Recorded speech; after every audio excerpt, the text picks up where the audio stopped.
सभी साथी को नमस्कार, जोहार। एक बार फिर से आप सभी छात्रों का स्वागत करता हूं आपके अपने परिवार जीएस फाउंडेशन पर। और दोस्तों, आज के सेशन में हम लोग करने वाले हैं झारखंड जीके की क्लास। और झारखंड जीके की क्लास में हम लोग देखेंगे 1000 क्वेश्चन का सीरीज नंबर 15। तो आपको करना क्या है दोस्तों, वीडियो को एंड तक जरूर देखिएगा। यदि वीडियो अच्छी लगे लाइक कीजिएगा, इसे अपने दोस्तों के साथ शेयर कीजिएगा। और यदि आप भी इस चैनल पर नए हैं और अभी तक चैनल को सब्सक्राइब नहीं किया है तो ज़रूर सब्सक्राइब कर लीजिएगा और बेल आइकन को प्रेस करना मत भूलिएगा। तो चलिए यहाँ स्टार्ट करते हैं आज के सेशन को। देखिए, पहला सवाल क्या है, इनमें से किस मेला का आयोजन झारखंड के साहेबगंज जिले में किया जाता है? इसका राइट आंसर हो जाएगा दोस्तों, बिंदु धाम मेला का आयोजन जो है साहेबगंज जिले में किया जाता है। उर्स मेला का आयोजन कहाँ किया जाता है? ये गुमला में किया जाता है। ये गुमला में किया जाता है। गांधी मेला का आयोजन सिमडेगा में किया जाता है। सिमडेगा में किया जाता है। और जतराही मेला का आयोजन चतरा में किया जाता है। ठीक है। साहेबगंज में इस मेले का आयोजन किस माह में किया जाता है? तो चैत माह में किया जाता है। ठीक है। और रामनवमी से लेके 1 सप्ताह तक चलने वाला मेला है। ठीक है। और यहाँ पर माँ विंध्यवासिनी का अति प्राचीन शक्तिपीठ है। किसका? माँ विंध्यवासिनी का शक्तिपीठ है। चलिए अगला है झारखंड राज्य की किस क्षेत्र में अंगिका भाषा बोली जाती है? पलामू, चिंभूम, दक्षिणी छोटा नागपुर या संथाल परगना? देखिए, अंगिका की यहाँ पर बात करते हैं तो ये मैथिली का ही एक रूप है और यह मुख्य रूप से संथाल परगना में बोली जाती है। कहाँ बोली जाती है? संथाल परगना में बोली जाती है। 6ठी शताब्दी में यदि आपसे पूछ लिया जाए कि अंगिका भाषा में किसकी रचना की गई थी? ललित विस्तार की रचना की गई थी। ललित विस्तार की रचना की गई थी। चलिए अगला है मुंडादुरा मुंडारी भाषा के लोकगीतों का संकलन है। इसकी रचना किसने की थी? मुंडादुरह मुंडारी भाषा के लोकगीतों का संकलन है। इसकी रचना किसने की थी? सही आंसर हो जाएगा W.C. आर्चर ने की थी। यदि आपसे पूछ लिया जाए कब की थी तो 1942 में की थी। अगला क्या है? अगला है झारखंड के राजमहल ट्रैप में निम्नलिखित में किस प्रकार के चट्टान प्रमुखता से पाए जाते हैं? एम्फीबोलाइट, बॉक्साइट, डायोराइट या एंडेसाइट? सही आंसर हो जाएगा एंडेसाइट पाया जाता है।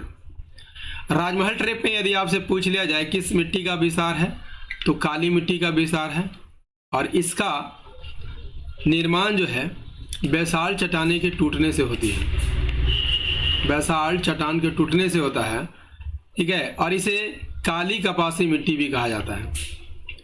काली कपासी मिट्टी भी कहा जाता है। और क्या कहा जाता है? इसे रेगुर मिट्टी भी कहा जाता है।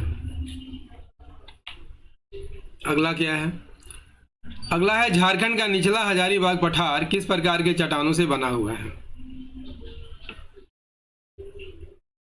देखिए, सबसे पहले तो जान लीजिए कि निचला हजारीबाग का पठार हजारीबाग के उत्तर में स्थित है। ठीक है। कहाँ स्थित है? उत्तर में स्थित है। ठीक है। और छोटा नागपुर के बाहरी हिस्से में होने के कारण इसे बाह्य पठार भी कहा जाता है। बाह्य पठार भी कहा जाता है। समुद्र तल से 450 मीटर ऊंची है। फीट में कितनी होती है? 1476 फीट ऊंची है। ठीक है। झारखंड के निचला हजारीबाग पठार में किस प्रकार के चट्टानों से निर्मित है? सही आंसर हो जाएगा पाइरोक्सी ग्रेनाइट से निर्मित है। चलिए अगला क्या है? अगला है दामोदर नदी झारखंड राज्य के इनमें से किस जिले से प्रारंभ होकर प्रवाहित होती है? किस जिले से होकर प्रवाहित होती है? देखिए यहाँ पर दामोदर नदी की बात कर लिया जाए तो ये हजारीबाग,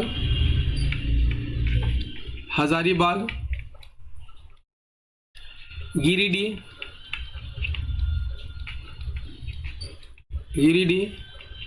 धनबाद, बोकारो,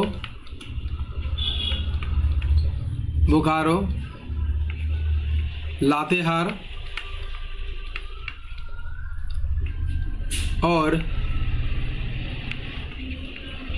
रांची लोहरदगा से होकर गुजरती है। ठीक है, तो राइट आंसर क्या हो जाएगा? ऑप्शन डी यहाँ पर सही आंसर हो जाएगा। दामोदर नदी की बात कर लिया जाए तो यदि आपसे पूछ लिया जाए कि दामोदर नदी निकलती कहाँ से है, तो ये टोरी लातेहार से निकलती है।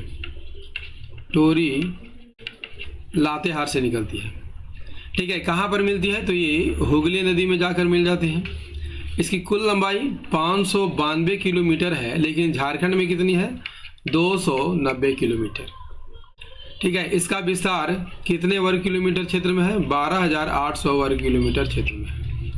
नेक्स्ट, अगला है झारखंड राज्य में पाई जाने वाली किस मिट्टी का स्थानीय नाम हलमाद है? सही आंसर हो जाएगा चिकनी मिट्टी का नाम हलमाद है। इसके अलावा इसे किस नाम से जाना जाता है? इसे केवाल, चिट्टा, नगरा, गोबरा के नाम से जाना जाता है।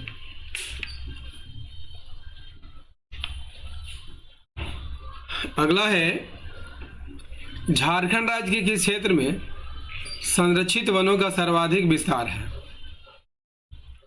ठीक है, सबसे पहले तो जान लीजिए दोस्तों कि संरक्षित वन किसे कहा जाता है। वैसे वन जिसमें मनुष्यों के पशु चराने और लकड़ी काटने पर पूर्णतः प्रतिबंध होता है, ऐसे वनों को संरक्षित वन कहा जाता है। और इसका विस्तार कितना वर्ग किलोमीटर क्षेत्र में है? 4,387 वर्ग किलोमीटर क्षेत्र में है। जो कुल वन क्षेत्र का कितना होता है? 18.56% होता है। और इसका सबसे बड़ा हिस्सा सिंहभूम क्षेत्र में है। सिंहभूम क्षेत्र में है। राइट आंसर क्या हो जाएगा? Option B. ठीक है, लेकिन राजमहल और पलामू में भी इसका विस्तार है। राजमहल और पलामू में भी इसका विस्तार पाया जाता है।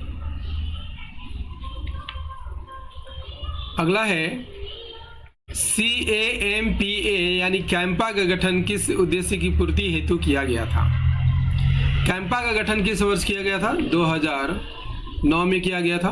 प्राकृतिक वनों का प्रबंधन करना इसका उद्देश्य था।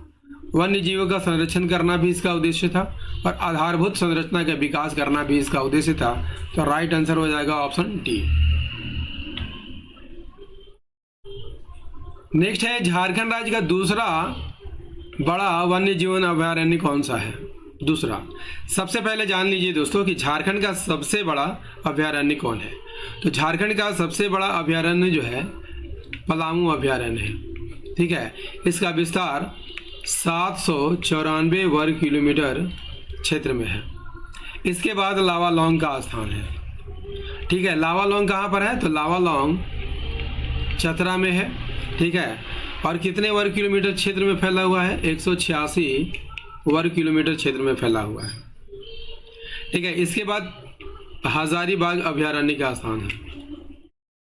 इसके बाद हजारीबाग, देखिए यहाँ पर दोस्तों चतरा 207 वर्ग किलोमीटर क्षेत्र में फैला हुआ है और हजारीबाग 186 वर्ग किलोमीटर क्षेत्र में फैला हुआ है। चलिए अगला क्या है?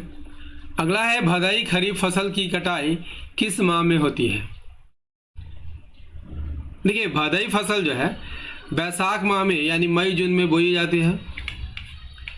मई जून में बोई जाती है और भादो माह में काटी जाती है। भादो माह यानी कि अगस्त सितंबर में काटी जाती है। चलिए अगला कर लेते हैं। अगला क्या है? अगला है झारखंड की निम्न में से कौन सी एक बृहद सिंचाई परियोजना की शुरुआत 7वीं पंचवर्षीय योजना के दौरान की गई? स्वर्णरेखा, कोनार, उत्तरी कोयल या पुनासी। देखिए, स्वर्णरेखा परियोजना, कोनार बराज परियोजना, उत्तरी कोयल परियोजना की शुरुआत 5वीं पंचवर्षीय योजना में हुई थी, जबकि पुनासी जल विद्युत परियोजना की शुरुआत जो है 7वीं पंचवर्षीय योजना में हुई थी। राइट आंसर हो जाएगा ऑप्शन डी। चलिए, स्वर्णरेखा नदी घाटी परियोजना के तहत लगभग कितने मेगावाट विद्युत का उत्पादन किया जाता है? सही आंसर हो जाएगा 200 मेगावाट बिजली का उत्पादन किया जाता है। सही आंसर हो जाएगा ऑप्शन बी। और किस जलप्रपात से किया जाता है? तो ये भी याद रखिएगा, हुंडरू जलप्रपात से किया जाता है। हुंडरू जलप्रपात से किया जाता है। स्वर्णरेखा नदी घाटी परियोजना किस वर्ष प्रारंभ हुई थी? 1982-83 में प्रारंभ हुई थी और यह Jharkhand,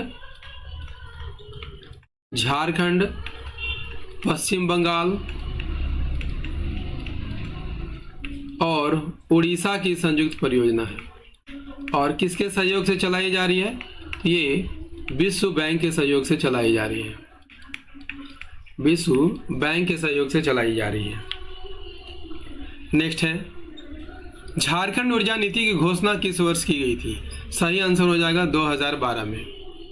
option B is the correct answer. Option इधर उधर हो गया है, चलिए कोई बात नहीं है। ग्राम स्तर पर गठित आपदा प्रबंधन समिति का अध्यक्ष कौन होता है? देखिए, ग्राम स्तर पर जो आपदा प्रबंधन समिति होती है उसका हेड जो होता है, मुखिया होता है। ऑप्शन सी यहाँ पर सही आंसर हो जाएगा। ठीक है, अगला क्या है? अगला है, झारखंड के इनमें से किस क्षेत्र में टीन पाया जाता है? टीन संथाल परगना में भी पाया जाता है, पलामू में भी पाया जाता है, हजारीबाग में भी। सही आंसर हो जाएगा ऑप्शन डी। ठीक है, और टीन किससे प्राप्त किया जाता है दोस्तों? कैसीटेराइट नामक खनिज से। कैसीटेराइट नामक अयस्क से क्या निकाला जाता है? तो टीन निकाला जाता है। अगला क्या है? झारखंड के किस स्थान पर garden rich ship builders and engineering limited अवस्थित है? तो ये धुरवा रांची में अवस्थित है। नेक्स्ट, अगला है, झारखंड राज्य में रेल मार्ग की कुल लंबाई कितनी है?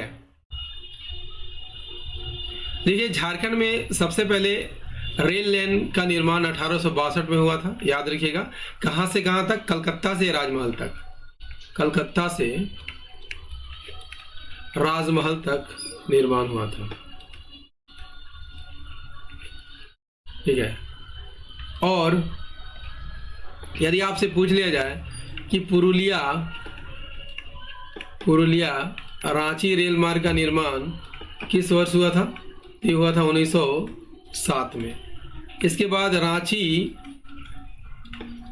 लोहरदगा रेल मार्ग की शुरुआत कब हुई थी? ये हुई थी 1911 में। ठीक है, लेकिन झारखंड में 1862 में। और इसकी कुल लंबाई कितनी है? 2394 किलोमीटर। अगला है, झारखंड राज्य में किस पंचवर्षीय योजना के दौरान पहली बार दूरदर्शन केंद्र की स्थापना की गई थी? देखिए, राज्य में दूरदर्शन केंद्र की स्थापना सबसे पहले कहां पर की गई थी? तो सबसे पहले रांची में की गई थी। 6ठी पंचवर्षीय योजना के दौरान की गई थी। अब कब की गई थी? 1974 में। तो राइट आंसर हो जाएगा ऑप्शन सी, 6ठी पंचवर्षीय योजना।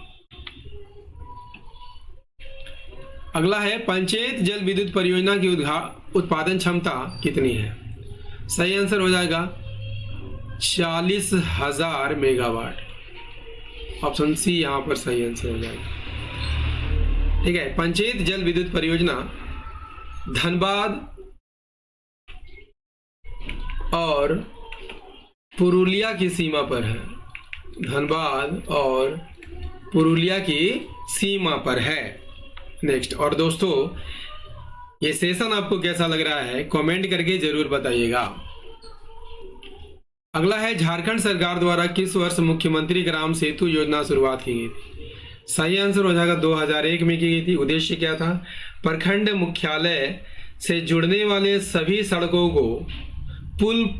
पर पुल पुलिया का निर्माण करना और आवागमन को सुगम करना इसका उद्देश्य था। चलिए अगला क्या है? अगला है इंदर सिंह नामधारी अभी तक कितनी बार झारखंड विधानसभा के अध्यक्ष पद पर आसीन हुए हैं? तो राइट आंसर हो जाएगा 3 बार ये विधानसभा अध्यक्ष रहे थे। पहली बार 22 नवंबर याद रखिएगा, 22 नवंबर 2000 से 29 मार्च 2000 तक रहे थे। दूसरी बार 4 जून 2004 से 11 अगस्त 2004 तक, और तीसरी बार 15 मार्च 2005 से 14 सितंबर 2006 तक। ठीक है, चलिए नेक्स्ट कर लीजिए। झारखंड विधानसभा में प्रथम उत्कृष्ट सदस्य के रूप में सम्मानित व्यक्ति कौन थे? राइट आंसर हो जाएगा विशेश्वर खां थे। ठीक है, विशेश्वर खां को झारखंड विधानसभा का पहला प्रोटेम स्पीकर नियुक्त किया गया था। यदि आपसे पूछ लिया जाए कि उत्कृष्ट विधानसभा सदस्य का पुरस्कार कब दिया जाता है, तो प्रतिवर्ष 22 नवंबर को दिया जाता है। ठीक है, 22 नवंबर को क्या हुआ था दोस्तों? विधानसभा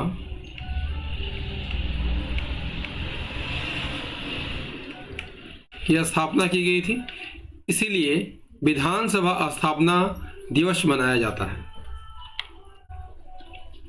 चलिए अगला क्या है?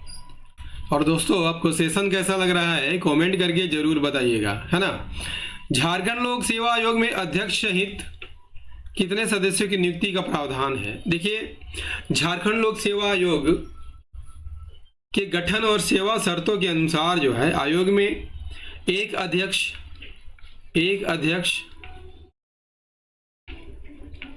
और 5 सदस्य होना जरूरी है, लेकिन यहाँ एक अध्यक्ष है और सदस्य कितने हैं? 8 सदस्य हैं। ठीक है, चलिए नेक्स्ट। अगला है पंचायत समिति के प्रमुख को उसके पद से हटाने के लिए कितने बहुमत से अविश्वास प्रस्ताव का पारित किया जाना आवश्यक है? देखिए, पंचायत समिति का हेड कौन होता है दोस्तों? प्रमुख होता है। ठीक है, और प्रमुख का उत्तराधिकारी प्रमुख का सहायता कौन करता है? तो उप प्रमुख करता है। ठीक है, लेकिन इसका कार्यकाल कितना होता है? 5 वर्ष होता है, और इसको हटाने के लिए जो है 2/3 बहुमत की आवश्यकता होती है। क्लियर? अगला, रामगढ़ जिला किस जिले से विभाजित हुआ था?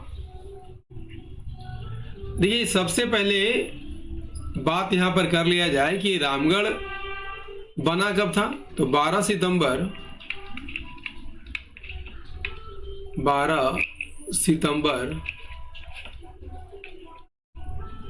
2007 को यह जिला बना था। ठीक है, और कौन सा जिला बना था? तो अंतिम और 24वां जिला बना था। इसका क्षेत्रफल कितना है? 1341 वर्ग किलोमीटर है। ठीक है, और किस प्रमंडल में आता है? तो नॉर्थ छोटा नागपुर में आता है। क्लियर? तो रामगढ़ जिला किस जिले से विभाजित होकर बना था? सही आंसर हो जाएगा हजारीबाग जिला। अगला क्या है? झारखंड राज्य का प्रथम आयुर्वेद महाविद्यालय कौन सा है? सही आंसर हो जाएगा राजकीय आयुर्वेद महाविद्यालय लोहरदगा।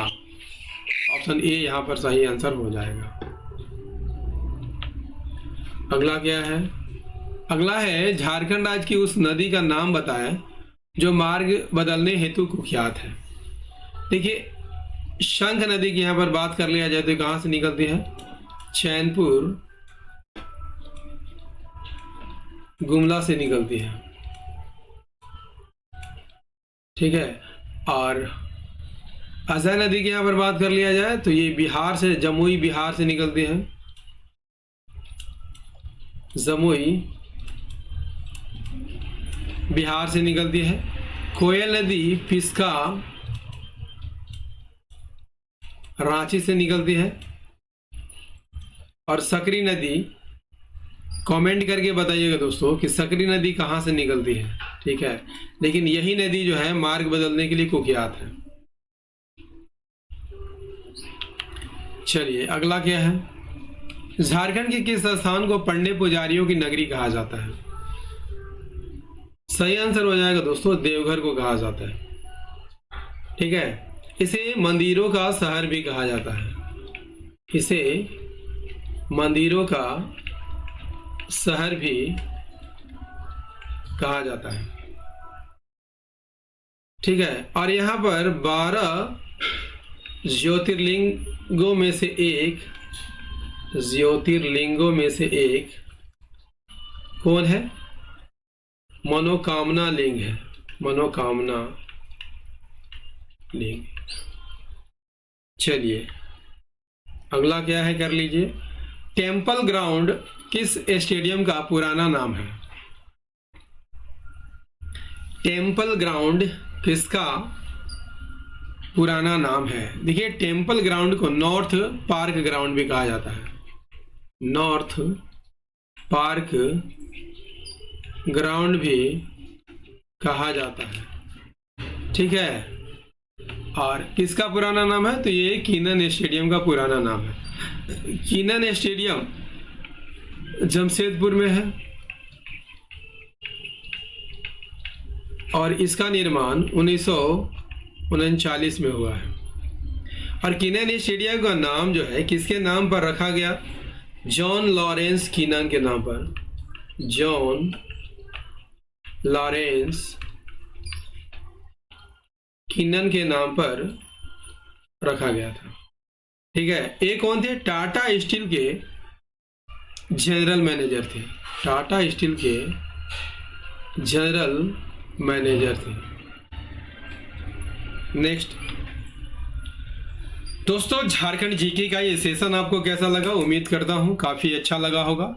तो यदि सेशन पसंद आया हो तो लाइक कीजिएगा, इसे अपने दोस्तों के साथ शेयर कीजिएगा। और यदि आप भी इस चैनल पर नए हैं और अभी तक चैनल को सब्सक्राइब नहीं किया है तो जरूर सब्सक्राइब कर लीजिएगा, बेल आइकन को प्रेस करना मत भूलिएगा। तो चलिए मिलते हैं अगले सेशन में, तब तक के लिए जय हिंद, धन्यवाद।